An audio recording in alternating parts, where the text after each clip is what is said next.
Okay, it is Monday and I'm back after having a day off yesterday. I've taken out this side door because I obviously need to take this lintel out and put the steel beam in across at that sort of height. In doing so, it prompted me to lift up the 2 layers of manky old lino that were under here, and it's tiled under that, and then it looks like a concrete subfloor, which is a real pain. I thought that it was floorboards because under the fridge I could see these floorboards here, and I just assumed that they carried on because it was all covered by lino, and I'd seen that bit of floorboard but I hadn't bothered checking everywhere else.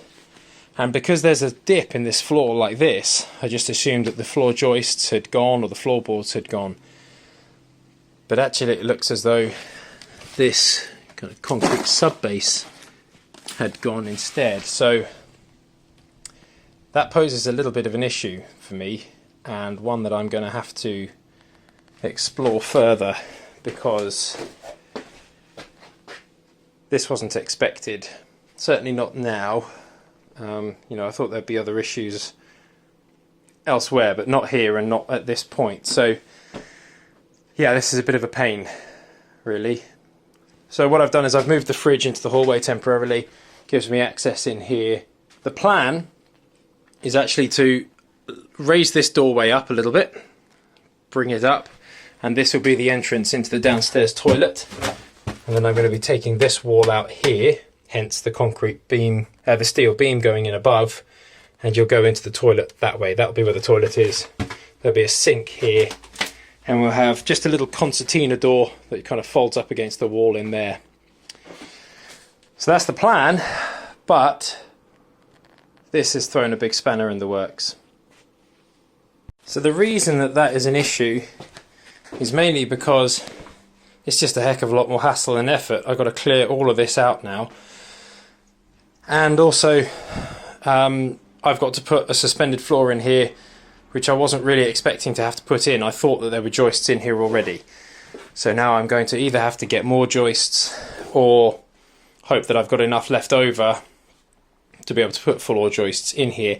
And I've then got to level them to the same level as the hallway in there and out there, which isn't built yet. Now, the damp-proof membrane height was set off the floor joists in there, so what I will probably end up having to do is just try and level everything off that. But it is a bit of a pain, and it is just a lot of extra work, which I really can do without, to be honest. It's also difficult because I need to set the new door height for this internal door, but I have no floor to measure up from. So what I'm going to have to do is try and work it off this one here, take some of this off, find exactly what the floor height is, or work off this floor here and work up, and then laser across or something. I'll probably have to try and get the laser level and figure it out. It's just an extra complication that I wasn't expecting. Right, to find out the height of where I want this door, I've taken off the architrave and the bottom section of the door lining. Sorry, the architrave in here on the inside and on the outside, and I am left with the door lining. Now what I'm going to do is I'm going to get a laser level, and I'm going to set it to the bottom of that, and I'm going to run along, and I obviously know that I need to add 47mm, which is a 2x4, is the thickness of the 2x4 for the door lining. Well, or what I could do is I could measure that, and I could go, if this is 47mm, then I could go from the top of there. So let's see.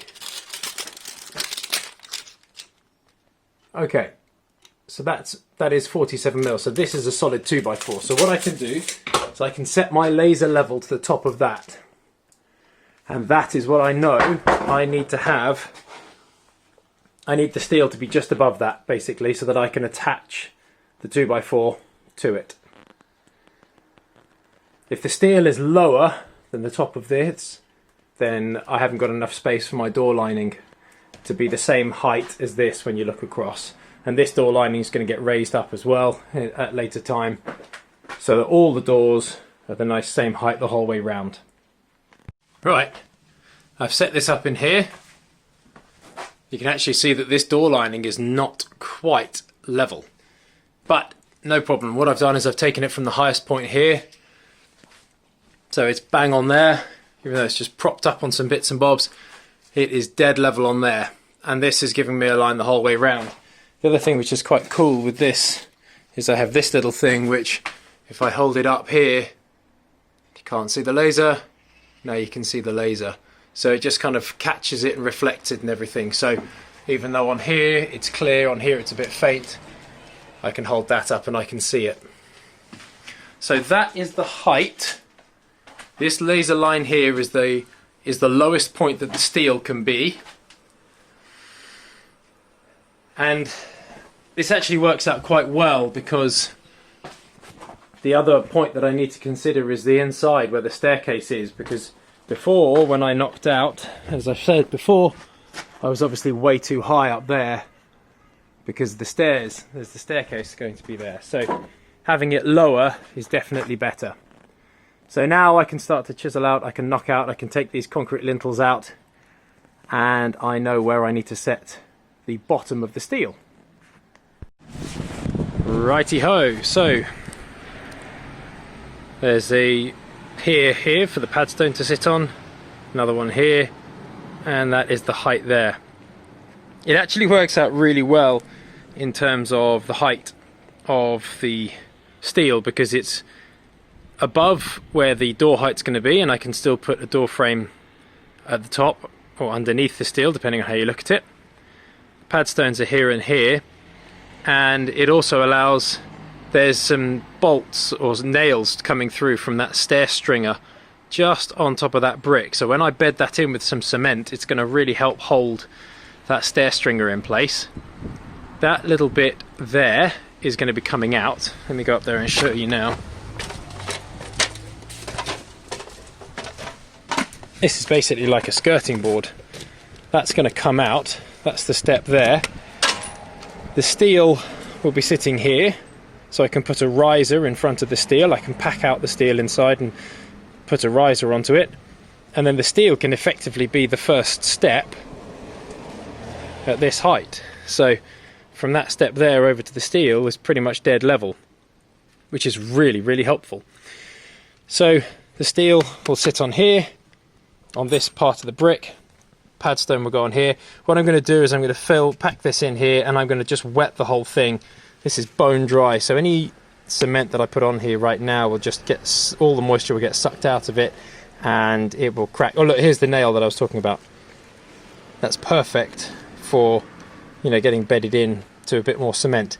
So I'm going to wet the area, fill it with cement, and put the padstone on, level the padstones across, and then I can get the steel in. So that steel there, there's a genie winch just around there. I can clear all of this area and I can get that steel in place. Cheers, mate. That's the building inspector. He just popped by to check everything, and he was very happy. He was happy with pretty much everything I've done, taken pictures, said this is perfect. He said this is safe and structural because of the needle. It spreads down the weight at a 45-degree angle, so he said that's absolutely fine. He said this was good. He said the damp proof is all good. So yeah, he was a very, very happy man, and he liked everything that we'd done, took pictures and sent it all off, so he was happy. So now I can start clearing up some of this, making a little bit of space, and then I can get these concrete padstones in, and the beam across as well. Right, you can see my mix there, holding its shape nicely. It's a little bit wet, and all I'm doing is going along with this and just liberally sprinkling it with water.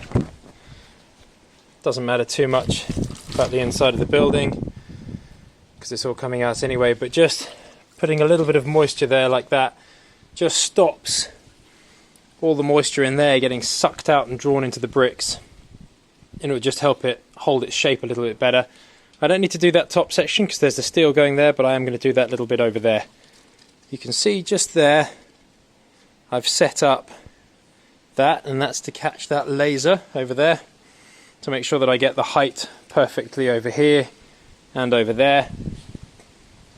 So I set the height, I measured it off there, and it's perfect. It's exactly the right height. So I could actually take that away, and then I can just set the concrete beam up to the top of that level here. Right, I'm going to stop talking and actually get on with it now. That one is set in nicely, just about to put this one in. It's also worth pointing out that I've wet the pad stone as well as the brick. Did that on that one over there, doing it on this one here, just to help stop any of that moisture being sucked out of the cement to let it cure properly without cracking. Right, time to get this one in. So I need to get this steel up and in. I'm not going to be stupid about this. If I can't do it on my own, then I won't.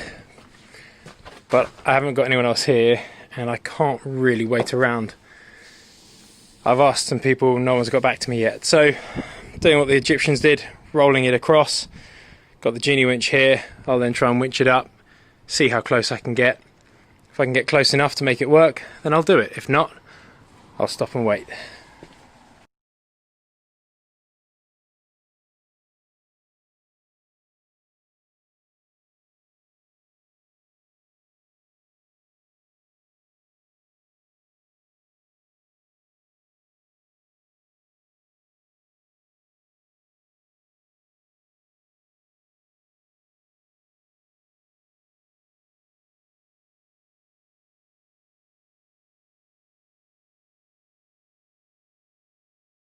Right, well I class that as a success because I haven't broken my back, not even in pain. Now, this is nice and central on here-ish. Obviously it's over where it needs to be. So what I'm going to do is I'm going to get it up, and then because that's the same height as the beam, I can gently lift it on and then shunt it across. And that I think is where it's going to be hardest, because there's going to be all the weight of this beam down on this here, and I'm going to have to try and shunt it along. We'll see how it goes. We will see how it goes. I've also just noticed, actually, I've left these two bricks in the corner here, which are absolutely going to block the steel from going in. So I'm just going to quickly notch those out, and then I will get the steel in.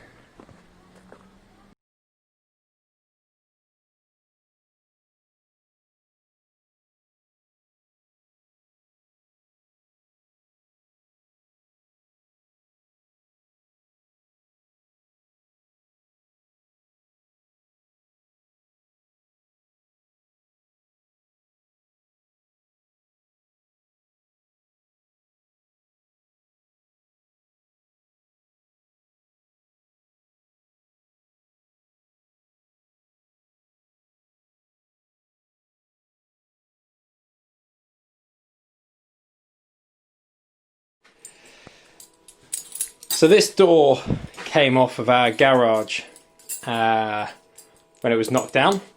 If you haven't seen the garage demolition video, I'll post that up here. But basically I saved it and kept it just in case, and it's actually come in handy now, because what I've been able to do is build a very ugly but highly functional door. This is so solid and secure, and I'll show you. It's actually pretty tight. I need to get used to the lock here. So I've unlocked it. What I did is put a little notch out here to accept the lock. What I did is I got the 6x2 here. Let me turn the torch on so you can see. Right, so I got two 6x2s. This one I ripped down the length, and I've put it as the inside of the frame, and then the other one obviously is the receiving end that helps hold it in place. And then I've done the same here on the head plate. I've got two 6x2s. These are bolted together, and they're bolted through up into here. You can see it's bolted in. But here what I've done, I've actually recessed some bolts, and I've bolted through into the brick wall, into the masonry wall. So that is super, super sturdy and solid. It's very difficult to show because the lights, it's the end of the day, and the light's shining straight towards the camera now. And then I just put the frame on the other side here. So there's a little hole, but nobody can get through that. That's fine. I'm perfectly happy with that. But at least now we have security on the outside of the door, where before I was just securing it with a massive sheet of OSB. was a bit more drafty. So now all I need to do is put a cat flap on there for the cats, because they haven't really been enjoying being cooped up in the house. So I'm going to put a cat flap on just in the middle, and then that'll be that. Okay, I hope you found that video helpful, useful. We've installed this steel beam, and we've installed that steel beam that runs along the back of the house there. I really hope you found those videos useful and instructive and helpful and all the rest of it, and hopefully it helps you with any projects that you're doing. We've got loads more coming up on this build, tons and tons and tons. We've still got to do all of the side extension, all of the ground floor. There's loads going on. So hopefully, hopefully see you soon and come back to the channel. If you are a new subscriber, thank you very much.